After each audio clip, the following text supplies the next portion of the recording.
I was going to mention two ways or two questions that you can ask to determine if someone is a narcissist. Now, these have been all over, the internet and stuff, but really, I think there's some validity to them because I've known people who score very high on the narcissist test, and it seems that they answer the way that one would expect if these theories that have been going on out there are actually correct. That you can check someone with just two simple questions. Before I get into that, though, I mean, the term narcissism has been thrown around a lot when it comes to Barack Obama, when it comes to Donald Trump. I've also heard terms thrown around about psychopathy. And, if I was going to make a determination, I would say Obama and Trump are probably pretty hardcore narcissists. Psychopathy, though? Nah. It requires a little bit more, how should I say, commitment to the personality disorder. And to be honest, I think actually, and I'm going to go into this later in a show, I think Obama and Trump both care about what people think, whereas a psychopath doesn't. Okay? There are aspects of psychopathy and narcissism that are the same, which leads me to believe that it's not a sociological thing. It's not parenting skills, nor is it watching children's TV when you're young and, starting to get into this kind of wannabe narcissist thing and dressing all the glitzy clothes and stuff like that Hollywood teaches you need to buy and, be obsessed with yourself.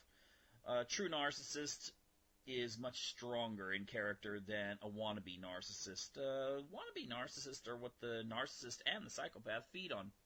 The two questions are this. One is, just ask someone, are you a narcissist? And you may think that just is a little atrocious. No one's going to admit to it. But from my understanding, reading various articles, it seems that a narcissist is very quick to say, yeah, I am. They admit to it. Now, of course, that's not diagnosis. You would have to actually maybe administer a test to them. And then if they come up high there, then, of course, again, that's not diagnosis, unless if you're a psychologist or a psychiatrist and can actually give more detailed questions to find out whether someone's just, trying to answer so it looks cool or something. That's the problem with all these tests on the internet. The other question that I have heard is, what is it that you would change about your personality to make yourself a better person? Don't mistake this for what would you change about yourself in regards to such things as your appearance.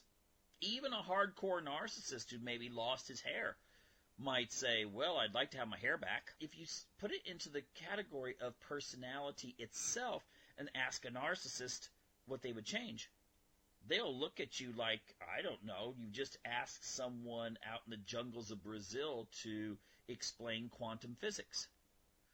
They'll just go like, what? What are you talking about? And so ultimately, those are the two questions you could ask. Now, the interesting thing is, again, I think that there is a genetic component. The traits overlap quite a bit with psychopathy, although, again, I've mentioned that they actually care what people think about them. There is a persona that they don't want ruined. But things like empathy, they have very low empathy for other people. All right? If you've got, get this, let's say you've got that coach, that coach in high school that sort of looked like Johnny Bravo out there, strutting out there, and during pep assemblies, they made sure they hogged up all the attention. Now, those were often the kind of coaches that if you went out and said, oh, I'm not feeling good, I got a tummy ache, I can't go running, And they're like saying, no, you get out there and run. You do it. I did it yesterday. You do it. And you're like, but have sympathy. No, they won't have a lot of sympathy for you. They'll look at someone who's overweight, and they're just kind of like, your fault. You get out there and change it. Now, maybe that's a good thing. But they will not look at this as being something that they'll actually think, well, I can kind of understand why you may have a weight problem. I can relate to it.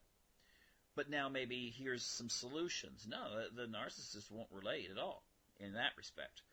Also, a narcissist is likely that if you've planned a really good fishing trip on that Saturday, and you call and you tell him or her that you're sick and you can't go, they'll be like, hey, come on, you can go, don't worry. They'll push you to go, and even if it might mean you get pneumonia. And if you don't go, they'll see you as weak.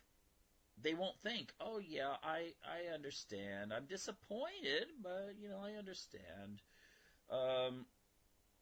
They don't have a lot of feelings of guilt, just like the psychopath. They tend to be risk takers because they have a grandiose sense of themselves. They can do no wrong. They can't lose. And if they do lose, it's always someone else's fault. And these are traits that are highly associated, like I said, with psychopathy. And I'm not going to say, I almost said sociopathy. I don't like using that word because I really think that it's the same thing.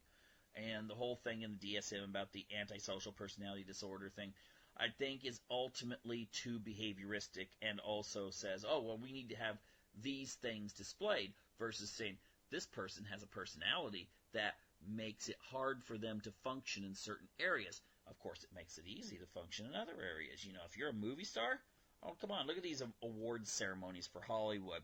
I mean, you got Narcissist. Oh, you're so wonderful. No, you're wonderful. No, you're wonderful. Oh, we're so wonderful.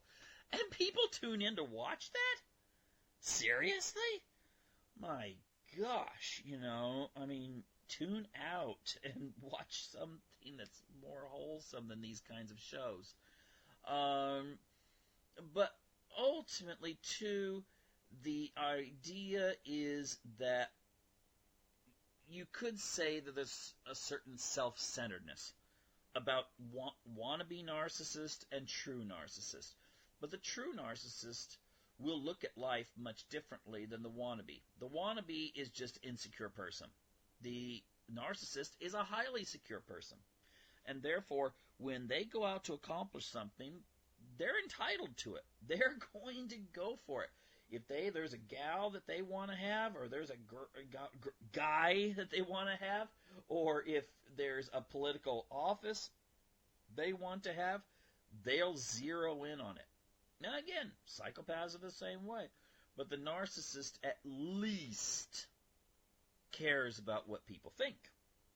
The problem is, as opposed to the psychopath, is that they care what other people think of them. So their feelings can get hurt and bruised, and their egos can really take a beating, whereas a psychopath sort of like, yeah, whatever, this is what we're going to do. And they go through it just straight through, like a surgeon cutting through tissue to fix a problem. The narcissist, on the other hand, gets really upset, and, things can happen that are not necessarily good in that respect. Then again, in relationships, the narcissist is usually a little bit easier to control as opposed to the psychopath. But then again, well, we'll go into this in much more detail maybe next week. Anyway, so I'm not saying go out and try this on everyone, the questions, but it's something to consider. Maybe even asking yourself. But anyway, that's just a little, segment on how to identify the narcissist in your life. I hope you can tune in again next week for another edition of Unlock the Door Radio.